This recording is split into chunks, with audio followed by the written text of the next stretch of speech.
नमस्कार विद्यार्थी मित्रांनो, मी ज्ञानेश्वरी. आता माझं सक्सेस स्टोरी आणि सगळ्या स्टुडंटची सक्सेस स्टोरी याही मागे माहित आहे का, एक सगळ्यात महत्त्वाचं असते एक गुरु, मेंटर, गाईड खूप खूप जास्त महत्त्वाचं असते. आता 2023 मध्ये आपली MPSC सिव्हिलची एक्झाम डिस्क्रिप्टिव्ह झाली आणि डिस्क्रिप्टिव्हमध्ये एवढे सब्जेक्ट एका एका व्यक्तीने शिकवले बेटा.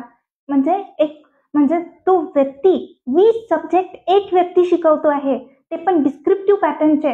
आणि त्याच्या मागे एफर्ट्स किती लागले असणार हे तर त्याचा मी एक्सप्लेन सुद्धा करू शकत नाही. म्हणजे तुम्हाला सांगायचं झालं, म्हणजे आपले जे धामणकर सर आहेत, कधी कधी कोणाला सांगत नाही, कधी मोठेपणा सांगत नाही आणि कधीच काही सांगत नाही की मी किती एफर्ट्स घेतोय. हे सांगतात की फक्त अभ्यास करायचा आहे आणि कधी कोणाला शो ऑफ सुद्धा करत नाही. पण माझं माझं जे प्रोफेशन आहे, म्हणजे मी एक स्टुडंट म्हणूनही एक हे केलेलं आहे, सक्सेस मिळवलेली आहे. मी एक टीचर म्हणूनही एक वर्क करते आहे. म्हणून मला माहिती आहे की सर आपल्यासाठी एक स्टुडंटसाठी किती एफर्ट्स घेतात, किती जेन्युइनली ते शिकवतात. म्हणून मला आज तुम्हाला एक थोडंसं त्यांच्याबद्दल सांगावं वाटेल की 2023 मध्ये जेव्हा डिस्क्रिप्टिव्ह पॅटर्न आलं होतं आणि सगळ्यांचं असं झालं होतं की सगळ्यांनी प्रिलिमचा अभ्यास करायला पाहिजे.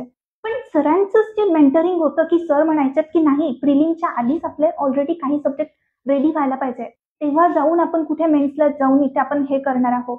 आणि असं जी नोट्स आहे, ज्या प्रत्येक सब्जेक्टच्या नोट्स आहे, त्या सगळ्या सरांनी स्वतः हँड रिटन्स लिहिलेल्या आहे. देन त्यानंतर स्टुडंटला डिलिव्हर केलेलं आहे आणि स्वतः डिलिव्हर करताना सुद्धा प्रत्येकाला लिहायला सांगितलं आणि सगळ्या गोष्टी प्रॉपरली क्लासमध्ये लिहून दिलेल्या आहेत. याच्यासाठी बेटा किती एफर्ट्स लागणार असणार मी एक्सप्लेन सुद्धा करू शकत नाही. आणि जेव्हा मी सरांना 2023 मध्ये फेब्रुवारी महिन्यामध्ये 10 फेब्रुवारी मला आजही ती तारीख आठवते आहे की जेव्हा सगळं असं वाटत होतं माझ्या आयुष्यातलं सगळं सगळं संपलेलं आहे की बस 2022चा अटेम्प्ट म्हणजे काही मार्कांनी माझी प्रिलिमची एक्झाम राहून गेली होती.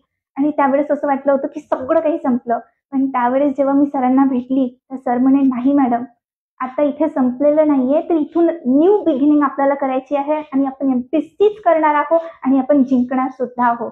सो आज हे जे सक्सेस दिसत आहे हे सरांमुळेच आहे की सर म्हणाले की नाही, होणार, करणार आणि सगळं केलं आणि पॉसिबल पण झालं आणि सक्सेस पण मिळवली आणि आज मी तुमच्या सगळ्यांच्या समोर आहे.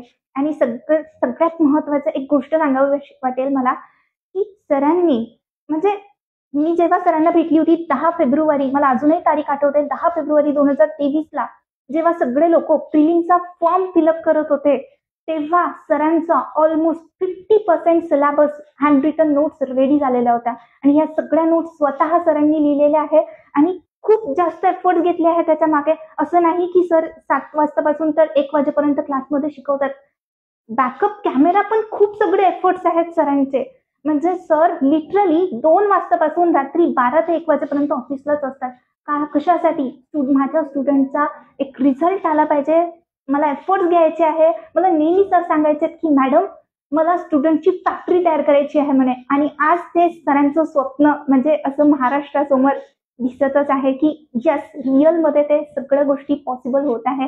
आणि एक महत्त्वाचं असते स्टुडंटच्या मागे मेंटर. आणि मेंटर तर एकदम खतरनाक होतं. महाराष्ट्रामधलं एकदम गाजलेलं व्यक्तिमत्व म्हणजे Dhamankar sir. So thank you so much Dhamankar sir.